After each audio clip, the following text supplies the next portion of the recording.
Bienvenidas y bienvenidos a Media 20.1. Hoy vamos a platicar con uno de los periodistas más notables de los últimos años, Juan Becerra Acosta.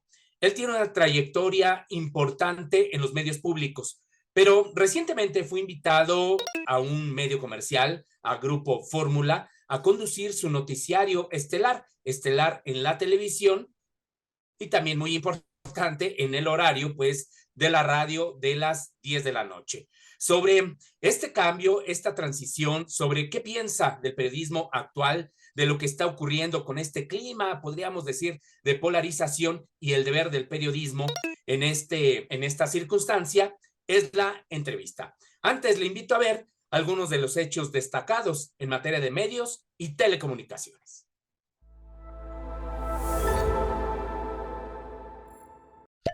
En el encuentro AMDA 2022, César Olmedo Piña, del despacho del Dr. Burgoa Orihuela, informó que el amparo concedido a la Asociación Mexicana de Defensorías de las Audiencias en contra de la llamada Contrarreforma en Derechos de las Audiencias del año 2017 continúa sin efectos por una situación política no jurídica, así lo dijo.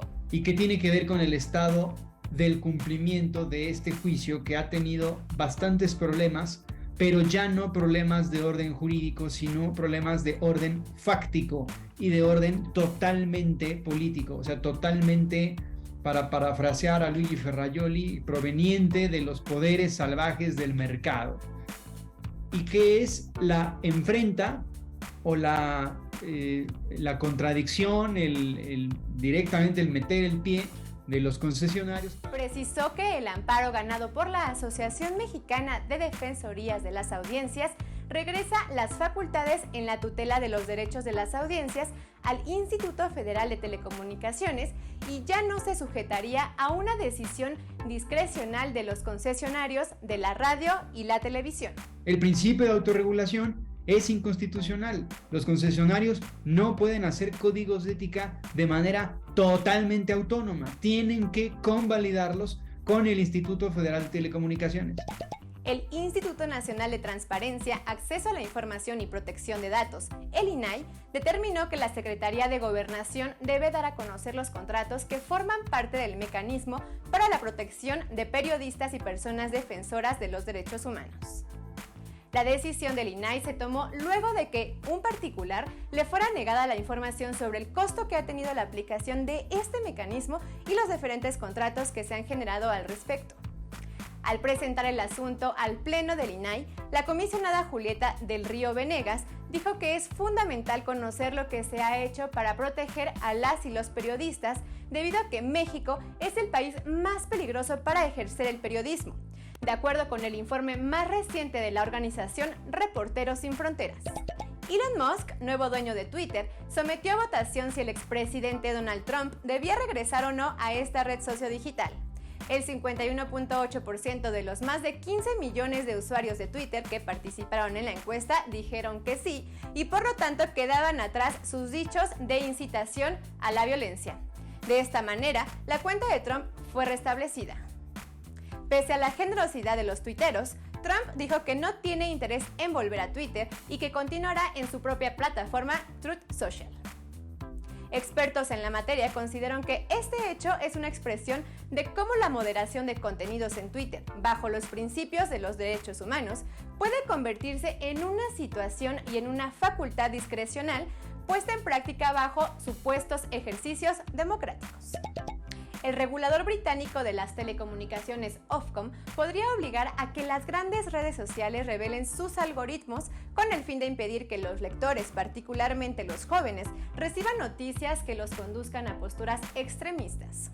La directora general de Ofcom, Melanie Doss, dijo estar cada vez más preocupada ante las evidencias de que algunos espacios de noticias están agravando la polarización social, en momentos en que los algoritmos determinan lo que reciben los usuarios, de acuerdo con un reporte de hoy en Telecomunicaciones. Si alguien se informa más usando redes sociales, lo más probable es que su opinión esté polarizada, dijo Doss durante una entrevista al diario Financial Times. Y agregó que es momento de prestar atención a esos algoritmos. Ya estamos de regreso en Media 20.1. Juan Becerra Acosta, oye, qué gusto que estés en este programa de TV UNAM. Gabriel, pues el gusto es todo mío. Muchísimas gracias por el espacio, la generosidad. Vamos a charlar rico. Un abrazo a toda la audiencia que nos está acompañando el día de hoy. Así es, que es una audiencia, por cierto, muy crítica, muy participativa, Juan Becerra. Y una de las preguntas, en principio, obligadas es, ¿qué ocurrió? ¿Por qué te fuiste a la radio comercial después de estar tantos años en la televisión pública, particularmente en Capital 21? Tú conducías el noticiario estelar junto con Azul Alzaga y había tenido un crecimiento notable de audiencia este noticiario, ya decíamos, en la televisión pública. Así es, mira, Gabriel, nada más una aclaración. El noticiario lo dirigía en los últimos años Azul y yo lo co-conducía con ella. Por supuesto que ahí estábamos, pues no nada más frente a cuadro, los dos, dando las noticias. Había una participación mutua en cuanto a la información, pero principalmente de Azul. Ella es la directora de noticias de Capital 21.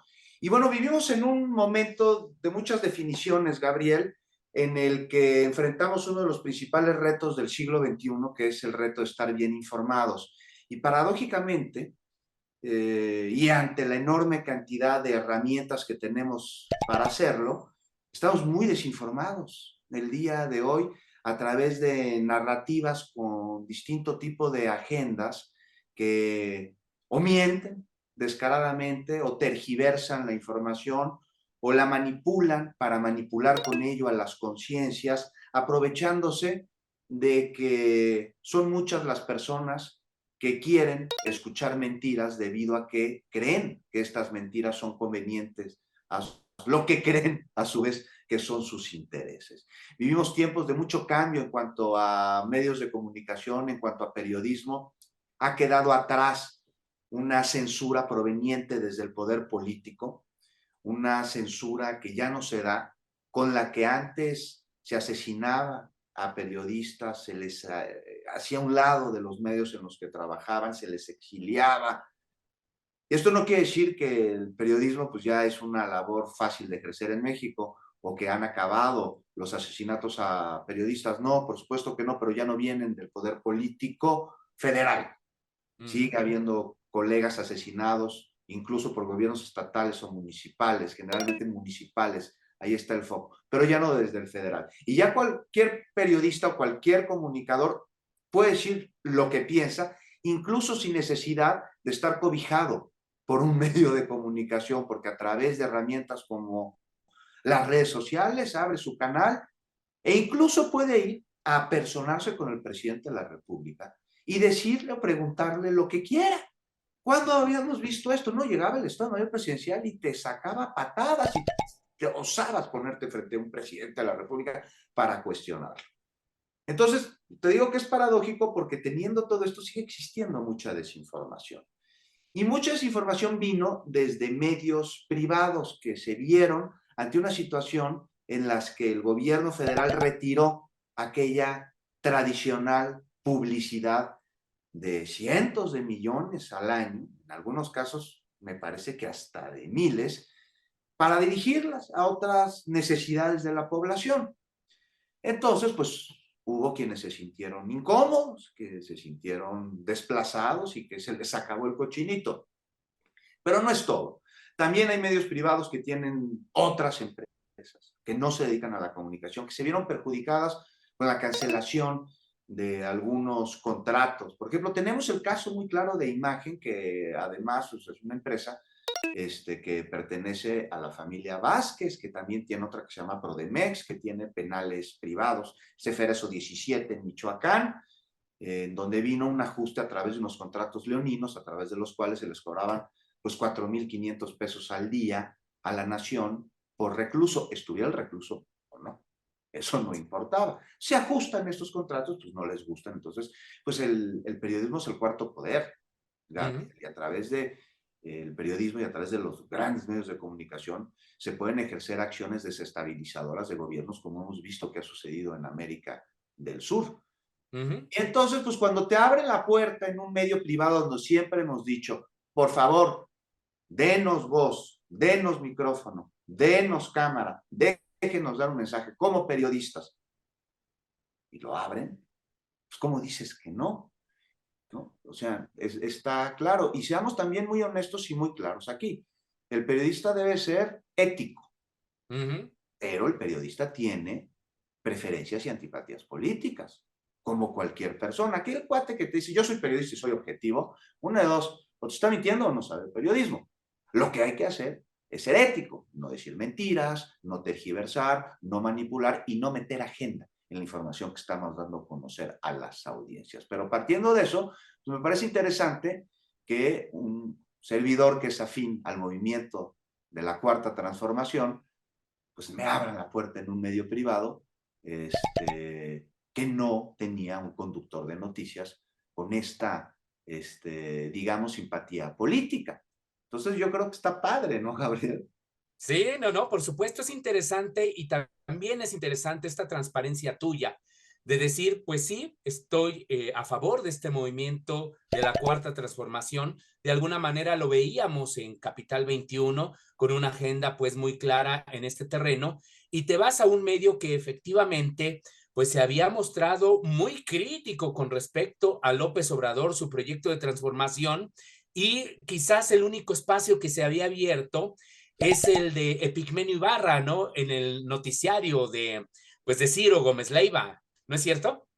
Así es, así es. Y aquí dijiste una palabra rápida antes de irnos al corte, Sí. Gabriel, crítico. O sea, el ser afín a la 4T no quiere decir que uno no sea crítico con cosas que ahí sucedan o que sucedan en el gobierno, porque entonces no seríamos honestos. Y entonces no hay transformación que pueda llevarse a cabo si no corregimos los errores que podemos ir cometiendo en el camino. Y para corregir un error, primero se tiene que reconocer. Entonces sí hay que ser críticos, pero hay que ser críticos constructivos y hay que basar esas críticas en hechos reales, no inventar situaciones que no están sucediendo, como se va a ver el dólar a 50 pesos, no se va a acabar de construir el aeropuerto Felipe Ángeles, oiga, a usted no lo van a vacunar, no le van a tocar vacunas, no va a haber vacunas en México. Es irresponsable. Hay otras cosas que señalar, sí, y construir sobre ello. Y para eso traemos al funcionario y todas las voces. Si quieres, yo sé que nos está acabando el bloque. Regresando, te platico cómo tratamos los temas en el espacio de Fórmula, tanto en radio como en televisión, cuando se trata de difundir noticias relacionadas con la oposición o con el gobierno. Oye, pues me parece maravilloso, pues ya lo estableció aquí Juan Becerra Acosta, que como usted se da cuenta, domina, controla los micrófonos y las cámaras de una manera maravillosa, es parte, pues evidentemente, de su trayectoria profesional, pero sí, nos gustaría mucho que abordaras esto y qué tanta libertad te han dado en un grupo que pues también tiene sus asegúnes, ahí tiene sus historias interesantes que es Grupo Fórmula. Así que por favor, no se vaya.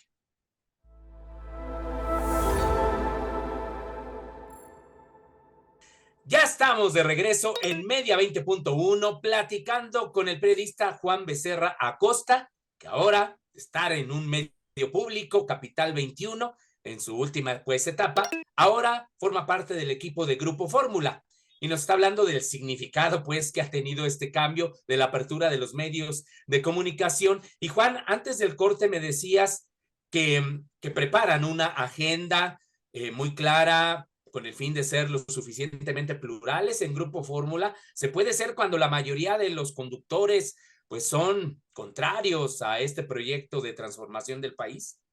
Pues yo creo que el que me hayan invitado Grupo Fórmula a formar parte de este medio de comunicación, que es muy importante en nuestro país, trascendental, pues es muestra de que sí se abre a la pluralidad, porque saben perfectamente pues cuál ha sido mi trabajo durante los últimos años, que es distinto al que otros conductores de este mismo grupo tienen en cuanto al tipo de invitados que presentan, por ejemplo, en sus espacios.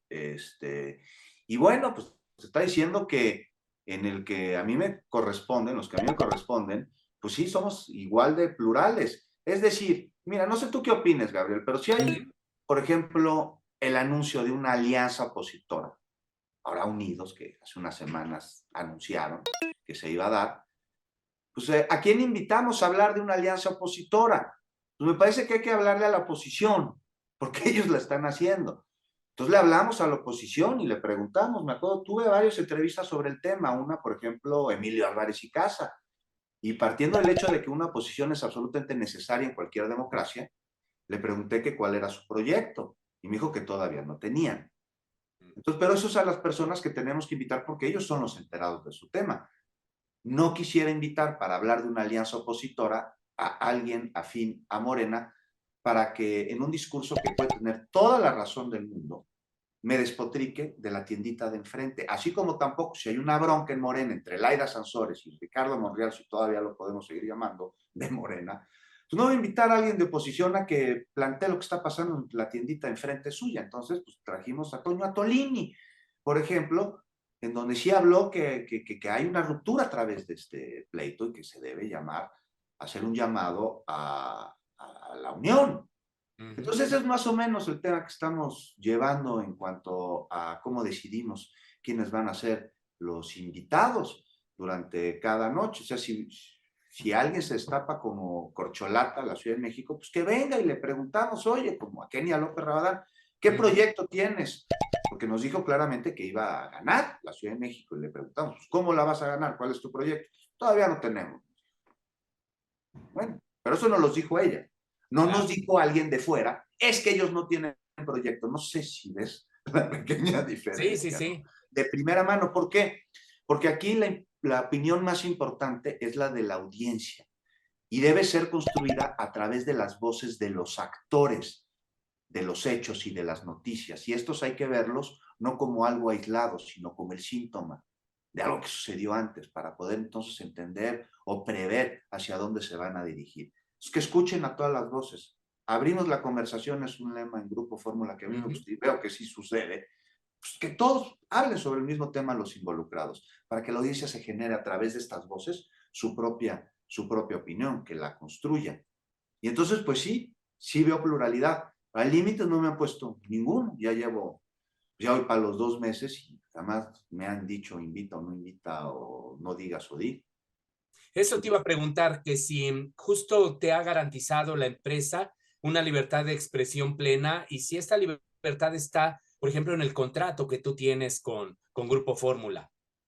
Mira, está tan claro. Lo único que no puedo decir son mentiras. Ok. Es lo único que no puedo decir. Mentiras. Si digo algo, necesita existir su sustento. Claro. Entonces, como periodista hay que corroborar 1, 2, 3, 4, 5, las veces que sean necesarias para que nadie refute lo que estamos mencionando. Entonces, oye, sí.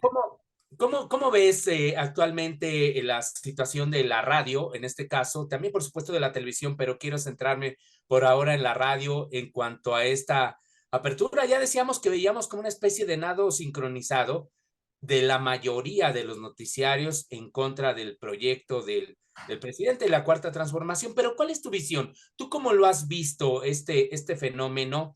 Si en algún momento también se podría ir corrigiendo para tener quizá mayores equilibrios en la radiodifusión mexicana. Pues te voy a confesar algo, Gabriel, tenía rato de no escuchar radio.